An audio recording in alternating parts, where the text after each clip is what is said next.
Guardo bem fundo uma memória de quando eu tinha 7 anos. Tá tão presente em mim que consigo revivê-la nesse exato momento. Tem a ver com a minha família. Eu tinha acabado de começar a jogar futebol levando a sério. Antes disso, eu apenas jogava na rua com os meus amigos da Ilha da Madeira. E quando eu digo rua, eu não me refiro a qualquer uma rua sem pavimento. Eu me refiro a uma rua mesmo. Não tinha traves e nem nada disso. E quando passava um carro, a gente tinha que parar de jogar. Eu era feliz fazendo isso todos os dias. Mas o meu pai, ele era roupeiro do Andorinha, um time da Madeira. E ele passava a vida tentando me convencer a ir jogar no time de base do clube. E eu sabia que aquilo deixaria muito orgulhoso. Então, eu decidi ir. No primeiro dia, eu me deparei logo com uma série de regras que eu não entendia. Mas mesmo assim eu gostei. Fiquei viciado na estrutura e na sensação de vencer. Meu pai, que tinha uma grande barba e suas calças de trabalho, assistia todos os jogos do lado do campo. Ele adorava. Mas minha mãe e as minhas irmãs, elas não tinham qualquer interesse em futebol. Todas as vezes, durante o jantar, meu pai tentava convencer elas para irem me ver jogar. Era como se fosse meu primeiro empresário. Eu me lembro de voltar para casa com ele depois dos jogos e ele dizer: "Hoje o Cristiano marcou um gol." E elas falavam: "Que bom." E só, não ficavam muito entusiasmadas. No jogo seguinte, ele chegou em casa muito orgulhoso e falou: "Hoje o Cristiano marcou 2 gols." Emoção delas?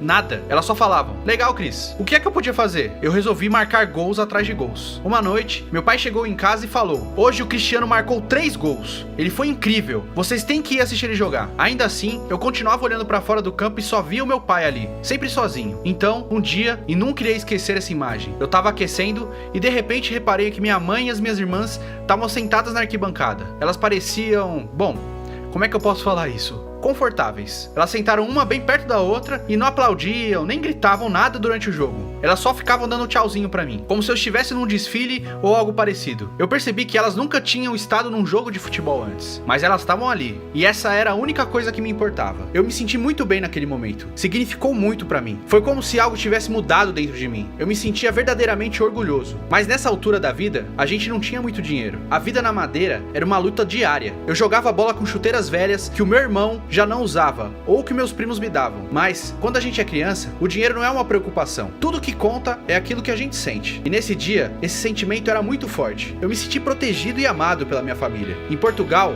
a gente diz: "É o menino querido da família." Lembro disso com muita nostalgia. Sobretudo porque esse período da minha vida acabou por ser muito curto. O futebol me deu tudo, mas também me afastou de casa quando eu não estava muito preparado para isso. Quando eu tinha só 11 anos, eu tive que deixar a Madeira e me mudar para a academia do Sporting. Esse foi o período mais difícil da minha vida. É uma loucura para mim pensar nisso agora. O meu filho, Cristiano Júnior, tem nesse momento 8 anos de idade. Se parar para pensar em como me sentiria se, dentro de 3 anos, eu tivesse que fazer as malas dele e enviar ele para Paris ou Londres, ia ser impossível. E eu tenho a certeza que também pareceu impossível para os meus pais. Mas eu tinha um sonho, e aquela era a única oportunidade de conseguir. Então, eles me deixaram ir, e eu fui. Eu chorava quase todos os dias. Ainda estava em Portugal, mas era como se eu tivesse me mudado para outro país. O meu sotaque da Madeira era muito diferente. A cultura também era diferente. Não conhecia ninguém e me sentia muito sozinho. A minha família só podia me visitar de 4 em 4 meses, mais ou menos. E eu sentia tanto a falta deles que cada dia era doloroso. Mas foi o futebol que me fez aguentar. Eu sabia que conseguia fazer coisas dentro de campo que os outros meninos da base do Sporting não eram capazes. Me lembro perfeitamente da primeira vez que eu ouvi um dos meninos comentar com o outro: "Você viu o que ele fez? Esse moleque é um animal." Comecei a ouvir isso sempre, até da parte dos técnicos. Mas então, alguém sempre falava: "Sim, joga muito, mas é uma pena que ele seja tão pequenininho." E é verdade, eu era bem magrinho, eu não tinha músculos. Foi então que eu tomei uma decisão aos 12 anos. Eu sabia que tinha muito talento, mas eu decidi que ia trabalhar mais pesado que qualquer um. Iria parar de jogar como uma criança,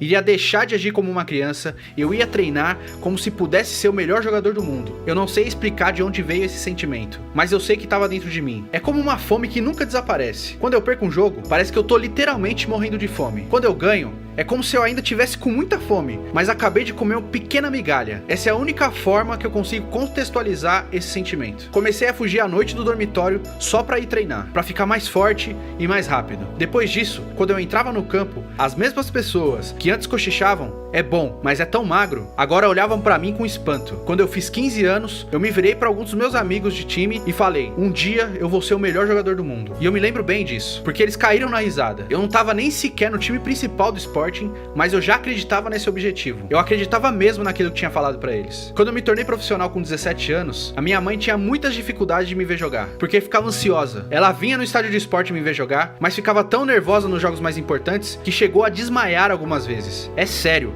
ela desmaiava. Então os médicos do clube tiveram que receitar sedativos apenas pros meus jogos. E eu falava pra ela: lembra, mãe, quando você não queria nem saber de futebol e agora tá assim? Então eu comecei a sonhar mais alto. Queria representar a seleção portuguesa e também queria jogar pelo Manchester United, porque eu tava sempre assistindo a Premier League. Eu ficava deslumbrado com a velocidade do jogo e com o canto das torcidas inglesas. Todo o clima do campeonato inglês me emocionava. Então, quando eu me tornei um jogador do United, foi realmente um grande momento de orgulho pra mim. Mas eu penso que ainda foi um momento de mais orgulho pra minha família. No início, conquistar títulos era algo transcendente pra mim. Me lembro quando venci meu primeiro título da Champions League no United. Foi uma sensação indescritível. O mesmo aconteceu quando eu ganhei minha primeira bola de ouro. Mas os meus sonhos não deixaram de aumentar. Porque é pra isso que os sonhos servem, certo? Então, eu te digo, sempre admirei o Real Madrid e queria um novo desafio na minha carreira. Queria conquistar títulos no Real Madrid e queria quebrar todos os recordes. Resumindo, eu queria me tornar uma lenda do Real Madrid. Eu consegui feitos incríveis por lá ao longo dos últimos 9 anos. Mas, pra ser sincero, os sentimentos que despertam com a conquista de títulos agora são diferentes. Especialmente nos últimos 2 anos.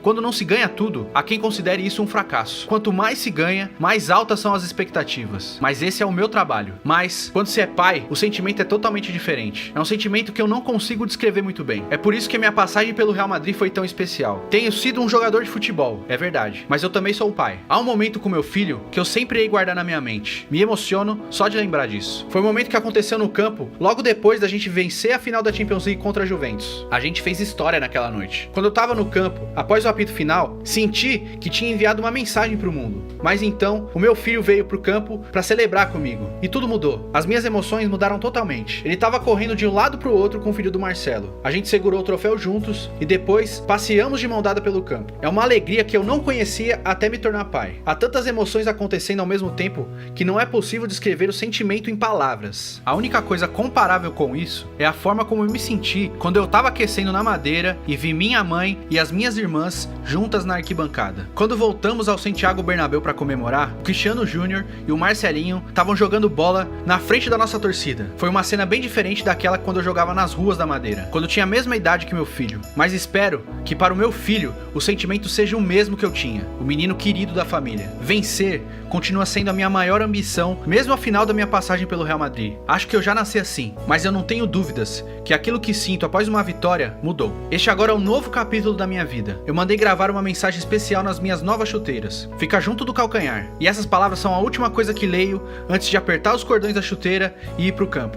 É uma espécie de último lembrete, uma motivação derradeira. Ela diz: o sonho do menino. Talvez agora vocês me entendam. É óbvio que minha missão continua a ser a mesma de sempre. Quero continuar quebrando todos os recordes no futebol. Quero vencer o maior número de títulos possível. É algo que faz parte da minha natureza. Mas aquilo que ficará para sempre comigo do meu tempo em Madrid e que certamente eu contarei para os meus netos quando eu tiver 95 anos, é o que senti ao caminhar sobre o campo de mão dada com meu filho. Aquele ali foi o passeio dos campeões.